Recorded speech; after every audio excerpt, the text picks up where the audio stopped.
Welcome back to Pass It On, where we're talking about passing on some pretty important messages to others and how those messages can sometimes get a little jumbled. See, it doesn't feel great to miss out on hearing important news, right? Have you ever been like that? Have you ever been in that situation? Depending on the situation, it can feel frustrating, lonely, and hurtful. It can make you feel excluded, even if that wasn't anyone's intention. We've all had moments where we felt excluded, right? And we've all noticed when someone else was being excluded too, right? Maybe you're the person who often feels like you're overlooked or left out. Maybe you sometimes like excluding certain people because it makes you feel better about yourself. Or maybe you've left someone out before, right? And not because you want to be mean, but because you felt shy, or you were uncertain how they would respond to your invitation, or knew someone else in your friend group that didn't want them there. Today, we're actually going to be talking about some important messages that Jesus invites us to pass on to others. But as we do, think about these questions. Who do you have a hard time including in your circle of friends? Think about that. Have you ever left anyone out because you had a disagreement with them? Have you been there before, right? And how might people sometimes feel excluded by followers of Jesus? This happens all around us, right? You might think feeling left out or excluded is something only young people have to deal with. But the truth is, we all have the tendency to feel left out and to leave others out. Sometimes intentionally and sometimes not. Even the earliest followers of Jesus struggled with this. Like we said last week, Jesus gave all of his followers a challenge to share the what? Yeah, the good news with everyone. And the good news is that Jesus came to rescue us from sin and death and give us new life in him. That good news is worth spreading. That's why Jesus told us to share it everywhere and all over the world. Because of Jesus' love and grace has always been for everyone. He wants everyone to be included. But when people first started following Jesus, this message got a little bit lost. And today I want to introduce you to the Apostle Peter. Some people viewed him as the leader of Jesus' inner circle. You've probably heard tons of stories about him.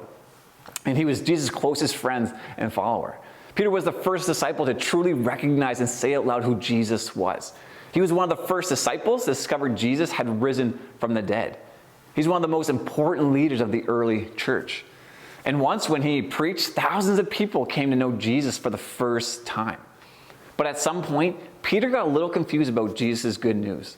And instead of sharing it with everyone, he mostly just shared it with people who were like him, Jewish, right? That is until God called him out.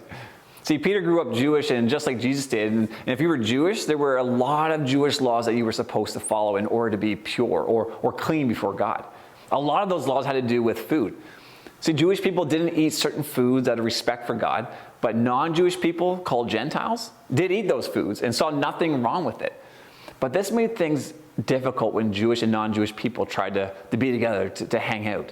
Dinners were tense, so Jewish Christians like Peter simply didn't eat with non-Jewish Christians. But as God showed Peter, the Jewish followers of Jesus were excluding a whole group of people who were important to God. God didn't tell Peter he was wrong for wanting to respect God with his religious practices. Instead, God was letting him know that people hearing the good news of Jesus was more important than Peter's religious customs. This message would have been pretty unexpected to Peter. After all, he thought he had been doing what pleased God. Even he had to be reminded that the good news of Jesus is meant for everyone, even people we might not expect. This shouldn't surprise us, though, because Jesus made it a habit to include unexpected people all the time. Instead of hanging out with religious people, powerful people, or wealthy people, Jesus chose to focus his time on sick people, on poor people, marginalized people, sinful people. There's a passage in Luke 7:36-50 that says this. When one of the Pharisees invited Jesus to have dinner with him, he went to the Pharisee's house and reclined at the table. A woman in that town who had lived a sinful life learned that Jesus was eating at the Pharisee's house. So she came there with an alabaster jar of perfume.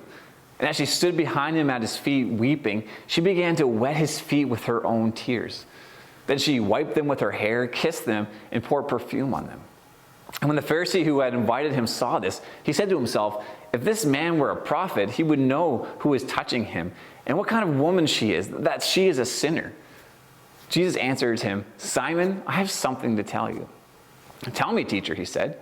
Two people owed money to a certain moneylender. One owed him 500 denarii and the other 50. Neither of them had the money to pay him back, so he forgave the debts of both. Now, which of them will love him more? Simon replied, I suppose the one who had the bigger debt forgiven. You have judged correctly, Jesus said. Then he turned toward the woman and said to Simon, do you see this woman? I came into your house, you did not give me any water for my feet, but she wet my feet with her tears and wiped them with her hair. You did not give me a kiss, but this woman from the time I entered has not stopped kissing my feet. You did not put oil on my head, but she has poured perfume on my feet. Therefore I tell you, her many sins have been forgiven as her great love has shown. But whoever has been forgiven little, loves little. Then Jesus said to her, your sins are forgiven. The other guests began to say among themselves, who is this who even forgives sins? Jesus said to the woman, your faith has saved you. Go in peace. See, this woman didn't have a great reputation in her community, yet she recognized who Jesus was and wanted to honor him with what she had, her hair and some very expensive perfume. The religious men in the room couldn't believe that Jesus would forgive the sins of a woman like her. They looked down on her for her reputation, her sins, and her act of worship to Jesus. They missed the point that although she didn't feel worthy, she recognized Jesus was worth what she had and so much more. Jesus, including her, despite the arrogant religious leaders of the day, over and over again, the religious leaders of Jesus' day had to be reminded that God's love and forgiveness is meant for everyone, even people they might not expect. But I don't mean to make Peter or these religious leaders sound like the enemy, but the truth is, we're a lot like them. Whether it's someone's culture or background, religious practices, bad reputation, or past mistakes, we all have a tendency to make judgments and exclude people. We think we can choose who should belong based on our opinions and preferences. But Jesus shows us anyone from any background is welcome at his table. See, Jesus didn't tell us to pass on the good news to people we like or who are just like us. He asked us instead to pass on the good news to unexpected people.